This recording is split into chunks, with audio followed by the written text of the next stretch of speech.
Yo, so welcome back. We have arrived in Cape Town to come and visit Leatt. We flew from Port Elizabeth yesterday. We landed later on in the afternoon, and then I've always wanted to come to Leatt. Never had the opportunity, so now I'm here. I couldn't miss it, and then we're off to Dubai tomorrow. We're just having a quick stop at the Leatt headquarters here in SA. So I'm going to take you around, show what goes on. My hair's blowing in the wind, didn't wear a cap. So we'll go check everything out, show you around. Yo, so before I get into it, I need to be honest, this is after my Leatt visit and after Dubai. I forgot to plug my microphone in. I've just come home to edit and realised that I've only filmed like the last half of the day. But anyways, it's the most important stuff because it's when we go into the room with all the testing rigs, and yeah, you get to see the boots being tested, and most importantly the helmet, all the testing that goes into that, which is pretty unbelievable. So if you want to skip to the end, you can and watch the helmet testing, but if not, I advise watching it because it's quite cool. It's pretty amazing what goes into everything, and I've been with Leatt for like 7 years now, and to me they are the best company, and I probably couldn't do what I'm doing now without them doing my own thing. So massive thanks to Leatt, and I hope you enjoy this video, and I hope you enjoy this next intro. I've taken the piss. It's like the one show. I was just trying to be funny.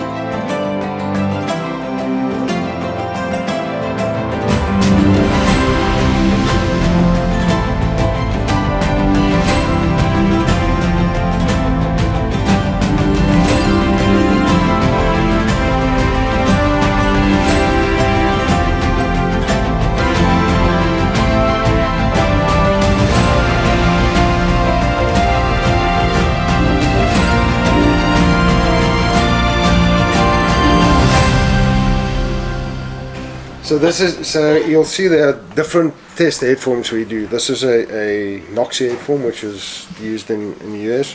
There's no sensors in here, but basically the sensors, and that's the weight of a human head. Yeah, so this is about 4.8 kilos. Is it? Yeah, yes. It's the weight of a human head. Oh my god, it's quite heavy. Yeah. The head's heavier than I thought. Yeah. There's a big computer up there. Yeah. Supercomputer. Mine's I mean, not motorcyclists the same, maybe slightly different, but we should weigh motorcyclists' heads. Nothing in them. So I'll show you. So this is this is the Nox. So you'll see it's got a covering, and then some of the other ones it's just a magnesium steel headform, and then the Hybrid 3 dummy has also got a rubbery feel to it. And you'll see some of the rigs inside, but basically it's triggered and monitored from this station. So yeah, we'll look at some of the test rigs, but essentially this is where the control center is. So it all goes down. So at the bottom there's a sensor that measures the transmitted force. So when we do, we put it on there, and then we drop it like that, and then we measure the transmitted force through 5 kilos from a meter. But that's the standard. So when you do CE chest to back protection, there's level 1 or level 2. It depends on the force that's transmitted through. Obviously, when you've got something that doesn't absorb as well, you'll see that it's like that, yeah. That's a lot bigger. So there's a turbine from your helmet. Yeah. And no turbine. So if you just drop the weight and then with turbine side down, completely dead. Yeah. But if you do it this way around, I mean, you can feel the difference in. What's this one? Chewing gum. That's the material's dead, not the rider. Oh my, yeah, it's massive. It's a huge difference, eh? You feel that? Yeah. It's the geometry, Form. the design, and the material. And here's a. Do you want to try that? Do you want to do it? Here's a different head. If we're impacting a helmet, we always want to impact it in the same way. Same point. So this is our previous homemade version. You see most things in here are homemade. Yeah. That's a previous homemade version, and this is a European standard helmet test rig. But just before we go into helmets, which we'll just whiz around and we're going to do this last. Yeah. Are we going to do some impact? We're going to. Oh, nice. Yeah. We just need a volunteer, and then we're good to go. Put your head like this way. So behind you over there is 2 pneumatic testers that test boots and knee braces. Yeah. And so, just looking at the movement of the ankle or the knee. The knee is not just a simple hinge. There's rotation around the joint as well. So we can do in-phase, out-of-phase testing and run it 10,000 cycles for a knee brace, for example, to understand whether the knee brace we've designed is actually going to live up to what's required. Okay. So we're going to What's that boot thing set up to do now? So it's just this bending to see. Okay. Repetitive testing. Repetitive testing. Yeah. So how many times will you bend it before you're happy that it's passed?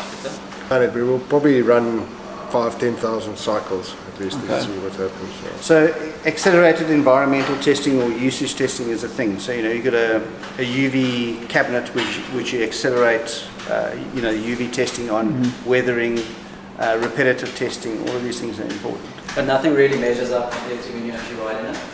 There's so many external forces like the pegs. No, I can imagine. So what we've seen, like the knee braces, right at the beginning when we developed it, we were testing it here and everything's fine. Then it goes into People with normal knees, and it was absolutely fine. Somebody's got a lax ligament in their knee, which most off-road riders have. Yeah. And we were snapping cables. And then we bring it back and try and replicate it. And that's why so it's not just opening, closing, it's actually twisting as well. So it was adding things to try and replicate it. Still couldn't damage it. But the human body is incredible. And when the anatomy is not normal, like lax ligaments or previous ligament injuries. And even something like really rough on the pair. Like your leg and the amount of force you actually generate by extending your leg is massive. It's a nice. Killing You see this is another rig. So this is a pendulum. So we will obviously put a helmet on here. All these are sensors that are in its head, and then that will impact it. Record the data there, and then on the computer we analyze. We see what's happening. But everything was built by ourselves. Yeah. It's mad. So let me. You've got to get that. That's you see that? cool how the door's open. I'm going to show you. This is the magnesium headform, which is basically similar to that one with a different finish, but this is used. Is that the same weight and everything? You can feel it's more or less the same weight. And if you look in there, you'll see a whole lot of sensors inside there. Yeah. There's 9 accelerometers in there. So that would allow us to measure acceleration in 3 directions: so up, down, forward, back, and sideways. Yeah. But then also rotation. Okay. So basically, I'm going to put a helmet on this head now, and then that goes on here. This gets lifted all the way up, and then it gets dropped, and that passes past when you impact the helmet there. So so you'll see there's a laser. So it means that we can, once we mark the points on the helmet, and we can align it, so each time we make sure they impact at the same point. Then you get the flat impact, flat anvil, then you get basically 3 more. That's curbstone. Yeah. And then that's the 45. So if you're really unlucky. With sandpaper, so that actually catches the helmet. Yeah. And make sure it rotates. Okay. So it sits like that. It's so the helmet comes down and then it spins, and that's why the that's the industry standard. The grit of sandpaper, how often you need to change it, is the industry standard. Really? Yeah. It's mad because I obviously see you like testing everything, but you don't actually see how much goes into it. Sometimes you look at a helmet and it's very, very difficult to see that it's actually been damaged. But if you strip the helmet out and look at the EPS, you may see some cracks, like the EPS is distorted. What we've actually done before is X-ray the helmet that's been damaged, and a normal helmet, exactly same model, size, year, everything else, and then subtract the 2 images to see what's happened to the EPS. So digital subtraction X-ray, and it's incredible how much distortion. If you think about it, you're stopping from whatever speed, and you've got 25 millimeters, 2.5 centimeters of EPS to compress. That's it. Yeah. That's what's actually decelerating your helmet. Yeah. Your head is that 2.5 mils of protection. Get a lot of helmets back, and we analyze them, and you can see exactly, like Peter will obviously say to me, this guy had a huge crash. See what happens. Yeah, is this from... Just there's a flat impact like that, Yeah. and it just flattens it out. You can see that. The Yeah. energy taken to do this deformation of the helmet is not gone to your brain. It's gone into Yeah. For the FIM testing, which I spoke to you about earlier, they take this head form and they apply you have to apply a thin layer of silicone onto it. So it's sticky. So it makes the rotational testing even harder to pass. Yeah. But it also is a mission getting it in here. Yeah. You can imagine. So do they set in the standard exactly how sticky it has to be and all of that? And how much They have tell to you use? exactly the amount of So- grams that you have to use and But that's only in the new standard, right? Yeah. So that's the key, Johnny. Like previously, the standards, like they were very outdated. Yeah. It wasn't like the latest stuff. Now they're very specific about how you test. It's only being developed now. the new European standard 2006 was adopted beginning of where are we now? 2022. Yeah, so it's really recent actually. Okay. And the FIM one hasn't been released yet. No. It's much more safety oriented. As I said, it's only 3 kilometers an hour. 30 kilometers an hour? Yep. We ready? It's quite 3, 2, 1, go. Oh my god. And you'll see then, you get this graph, it's 250 Gs, the pass fail is 275. That I'm mistaken if you're not sure. It's quite scary watching that. Like the third time on the top there, and we're still just making it. Third time same impact. Yeah. And then obviously we do for each different discipline. Bicycle, there's different standards, and we do different impact Different speeds. tests. Yeah, exactly. Yeah. So it doesn't look too bad at the back, but taking off the comfort liner, see, like it's pretty well cracked at the back there. Yeah. You can see how the turbine's also indent. Crack. Yeah. Then in on the EPS. Which is a good thing because it means the helmet absorbs the energy, obviously. It doesn't go into your head and your brain.